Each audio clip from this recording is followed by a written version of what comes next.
Hi అండి, అందరికీ నమస్కారం. Welcome to my YouTube channel. ఈ వీడియోలో కొడాలి నాని నామినేషన్ రద్దు, పోటీ నుంచి అవుట్ అంటున్నారు. సో ఎంతవరకు ఏమిటి అసలు ఆ వివరాలు ఏంటో పూర్తిగా ఈ వీడియోలో తెలుసుకుందామండి.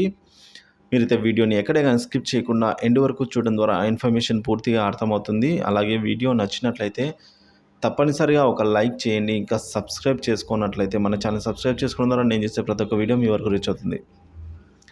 ఇక ఏపీ ఎలక్షన్స్ 2024 అప్డేట్ ప్రకారం ఎన్నికల బరి నుంచి కొడాలి నాని అవుట్.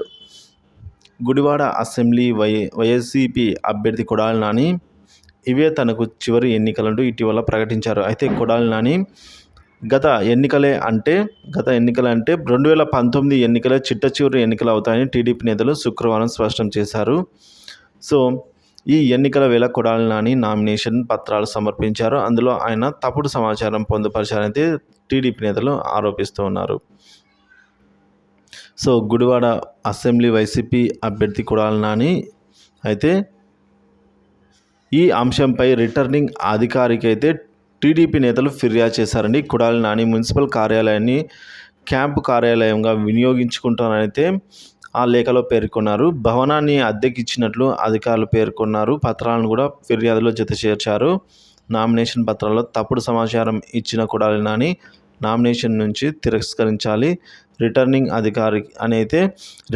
అధికారిని కోరడం జరిగింది. అయితే తాను ఏ ప్రభుత్వ కార్యాలయాన్ని వినియోగించుకోలేదని అయితే కొడాలి నాని దీనిపైన స్పందించారండి. అఫిడవిట్లో ఆయన స్పష్టం చేసినట్లు తెలుస్తోంది. సో అయితే దీనిపై రిటర్నింగ్ అధికారి ఎటువంటి నిర్ణయం తీసుకుంటారని అయితే సర్వత్రా ఉత్కంఠత కొడాలి నానితో పాటు ఆయన అనుచరులను అయితే ఉందని సమాచారం. మరోవైపు నామినేషన్ దాఖలు చేసే గడువు గురువారంతో ముగిసింది.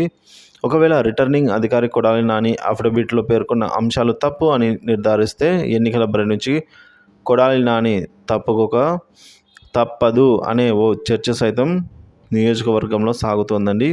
ఇక ఈ ఎన్నికల్లో కొడాలి నాని సోదరుడు కొడాలి చిన్ని సైతం నామినేషన్ దాఖలు చేశారు. ఒకవేళ కొడాలి నామినేషన్ రిటర్నింగ్ అధికారులు తోసిపుచ్చినట్లయితే కొడాలి చిన్ని అభ్యర్థిగా ఖరారు అయ్యే అవకాశం ఉందని తెలుస్తోంది. అలా కాని పక్షంలో కొడాలి నానినే అభ్యర్థి అయితే కొడాలి చిన్ని తన నామినేషన్ ఉపసంహరించుకుంటారనే ఓ ప్రచారం సైతం ఫ్యాన్స్లో మరియు పార్టీలో అయితే ఈ విధంగా నడుస్తోంది. మరి దీనిపై మీ అభిప్రాయాన్ని కామెంట్లో తెలియజేయండి.